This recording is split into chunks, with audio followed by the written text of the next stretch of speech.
Hello everyone, welcome back to my channel Shreya's lifestyle nursing. আশা করি তোমরা সবাই ভালো আছো। তো অনেকেই কমেন্টে আমাকে জিজ্ঞাসা করছো যে দিদি 2025-এ সিএইচওর ভ্যাকেন্সি, স্টাফ নার্স গ্রেড 2-র ভ্যাকেন্সি এইগুলো কবে বার হবে, এইটা নিয়ে তুমি একটু ডিসকাস করো। তো তাই ভাবলাম তোমাদের সাথে এইটা নিয়ে একটু আলোচনা করি। তাই বলবো যে আজকের ভিডিওতে তোমাদেরকে যা যা ইনফরমেশন দেবো আশা করি সেগুলো তোমাদের অনেকটা কাজে লাগবে। তাই বলবো যে ভিডিওটা স্কিপ না করে কিন্তু পুরোটা দেখবে। তো চলো শুরু করি। তো প্রথমেই বলি যে 2025-এ কি আদেও কোনো প্রকার কোনো ভ্যাকেন্সি বার হবে গভর্নমেন্টের তরফ থেকে, তো এইটা নিয়ে আগে তোমাদেরকে বলি।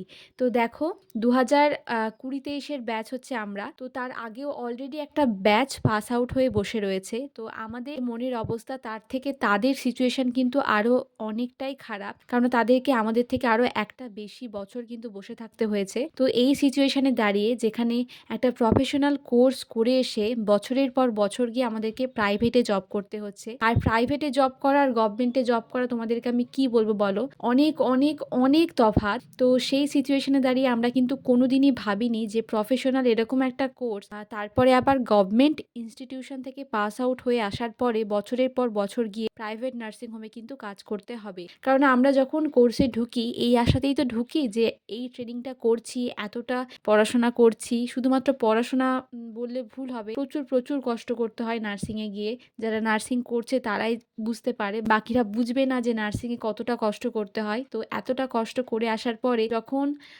বছরের পর বছর গিয়ে প্রাইভেটে জব করতে হচ্ছে বা বাড়িতে বসে থাকতে হচ্ছে, তো সেই সিচুয়েশনে দাঁড়িয়ে গিয়ে কিন্তু মনের অবস্থা একদমই ভালো থাকে না। তো তারপরে হচ্ছে কবে রিক্রুটমেন্ট বার হবে সেইটারও কোনো ঠিক নাই। আবার রিক্রুটমেন্ট বার হলে যে সকলে জব পাবে এটাও না। এই বিষয়টা যদি থাকতো যে যখনই রিক্রুটমেন্ট বার হবে যতজন ট্রেনিং করেছে সকলকেই জব দেওয়া হবে, তাহলে হয়তো বিষয়টা অন্যরকম থাকতো। যেহেতু প্রতি বছর স্টুডেন্টের সংখ্যা প্রচুর প্রচুর বেড়ে চলেছে এবং তার জন্য কম্পিটিশনও বাড়ছে এবং সরকারের তরফ থেকে কোনো প্রকার কোনো রিক্রুটমেন্ট বার হচ্ছে না, সেই সিচুয়েশনে দাঁড়িয়ে মানে কি তোমাদেরকে আর বলবো বলো, কিছু বলার নেই। অপেক্ষায় রয়েছি যে কবে যে কোনো একটা সরকারের যে কোনো একটা ভ্যাকেন্সি বার হবে, কিন্তু কোনো ভ্যাকেন্সি নাই, কোনো কিছুর কোনো ভ্যাকেন্সি নাই। না রয়েছে সিএইচওর ভ্যাকেন্সি, না রয়েছে স্টাফ নার্স গ্রেড 2-র ভ্যাকেন্সি, না রয়েছে কোনো কন্ট্রাকচুয়াল স্টাফ নার্সের ভ্যাকেন্সি। তোমাদেরকে আমি আর কি বলবো বলো, এই তো হচ্ছে আমাদের ওয়েস্ট বেঙ্গলের অবস্থা।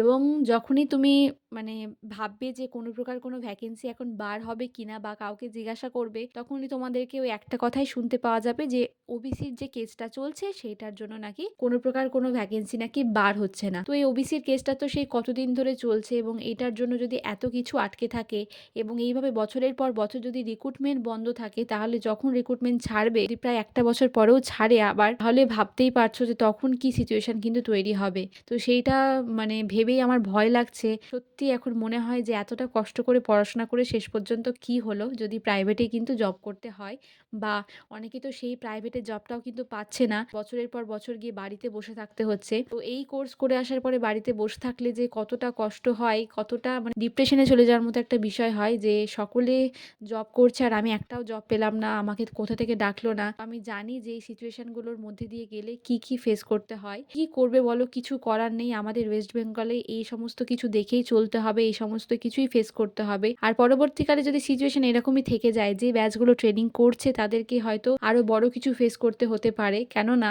এই জন্যই বলছি, যদি হচ্ছে রিক্রুটমেন্টে ওরকম সীমিত ক্যান্ডিডেটদেরই কিন্তু নেওয়া হয়, এবং তাহলে কিন্তু অলরেডি যে নার্সিং হোমগুলোতে জব করছে যারা, তারা কিন্তু সেখানেই জব করবে এবং তার ফলে বুঝতেই পারছো যারা বেরোবে তাদের কিন্তু জব পাওয়া একদম দুষ্কর হয়ে উঠবে। কিছু করার নেই, প্রত্যেকটা ব্যাচই এই জিনিসগুলো ফেস করে চলেছে, তাই যারা ট্রেনিং করছে তারাও কিন্তু এগুলো ফেস করবে। তো বাস্তব সিচুয়েশন খুব খুব খুব খারাপ, এবং প্রত্যেকটা নার্সিং স্টুডেন্ট বলো বা নার্সিং পাস আউট হয়ে যারা আমরা বসে রয়েছি তাদের মনের অবস্থাও খুবই খারাপ, কেন কিছু করার নেই, এই জিনিসগুলোই দেখে চলেছি। এবার তোমাদেরকে আমি বলি যে তোমরা যেটা আমাকে কমেন্টে অনেকেই জিজ্ঞাসা করছো যে দিদি সিএইচওর ভ্যাকেন্সি বা স্টাফ নার্স গ্রেড 2-র ভ্যাকেন্সি কবে বার হবে। তো দেখো, আমরা তো অপেক্ষাতেই রয়েছি যে সিএইচওর ভ্যাকেন্সি অন্তত পক্ষে যেন বার হয়, যদিও বা স্টাফ নার্স গ্রেড 2 যদি বার না হয়, বা কোনো কন্ট্রাকচুয়াল স্টাফ নার্সের ভ্যাকেন্সি অন্তত পক্ষে বার হয়। কারণ গভর্নমেন্টের যেকোনো একটা কাজ পাওয়া মানে অনেকটা বড় বিষয়। আর সেই সিচুয়েশনে দাঁড়িয়ে আমাদের যে ব্যাচ তারা সিএইচওর জন্য এপ্লাই করার সুযোগটাই পায়নি এবং হচ্ছে যে